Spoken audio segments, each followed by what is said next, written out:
Здесь еще речка не замерзла. Я вчера проезжал, поломал вот этот лед. Вот здесь глубина небольшая.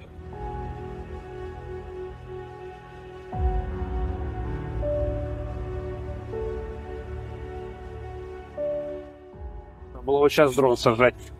Рано дрон посадили.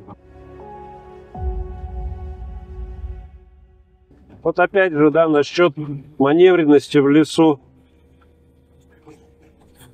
Вот он спокойно вписывается во все повороты. Проблем нету, что там не вписался вперед-назад, не пролез. Везде, где надо. Но где есть дорога, да, по которой кто-то ездит, он везде там пролазит.